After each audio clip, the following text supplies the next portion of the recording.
Meus amigos, preservadores da natureza, plantadores de árvores, estou aqui no sítio Recanto das Águas, no Araxá, Minas Gerais, para fazer um plantio, hoje de uma muda nativa, uma cutieira.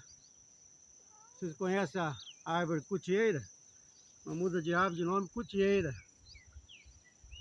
Uma árvore de porte grande, aproxima 30 metros. Ela prospera em quase todo o Brasil, do Nordeste ao Sul. É uma árvore magnífica.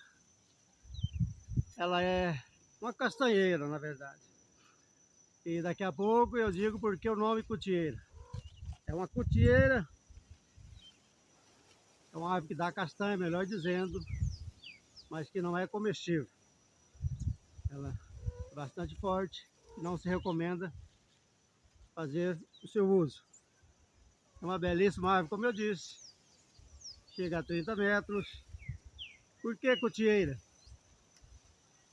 Aquele tem um bichinho chamado, um animalzinho, tipo uma raposinha, chamado cutia. As castanhas da cutieira caem no chão e ela vai comendo e vai esparramando. E aquelas que ela não come, ela joga debaixo da terra. Daí vai prosperando, vai nascendo outras árvores cutieira. Daí o seu nome cutieira. Bastante sugestivo, uma belíssima árvore. E vamos agora fazer o plantio. Estou aqui preparado o terreno.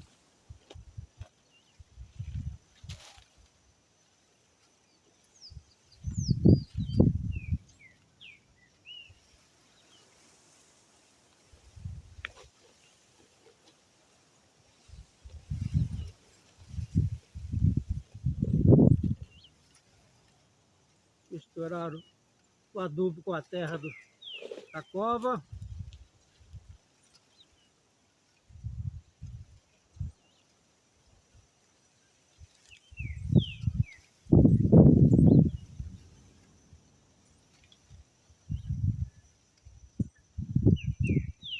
Firmar bem, para que ela não venha a pender.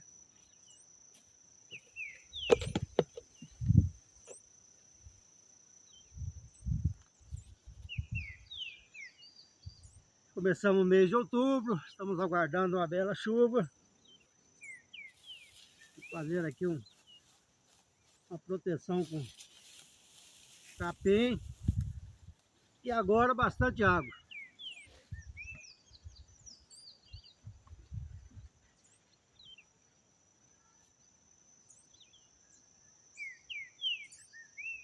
Eu tenho uma cutieira plantada aqui, ela já se formou uma grande árvore. Essa é a segunda aqui no sítio. Nós ganhamos essa muda do pequeno jardineiro em Araxá. Estamos fazendo o plantio. Vou dar bastante água. Não basta plantar uma muda de árvore, tem que fazer acompanhamento. Combater as formigas, ir adubando, jogando água. Essa é a minha princesinha, minha cadelinha. Chique demais, parece em todos os vídeos. E é isso. Finalizando, plante árvores, não corte árvores. Plante árvores nativas, plante frutíferas. A natureza agradece, o planeta nos aplaude. Natureza tem a mão de Deus. Deus, o Criador da natureza. Amém. Obrigado pela oportunidade.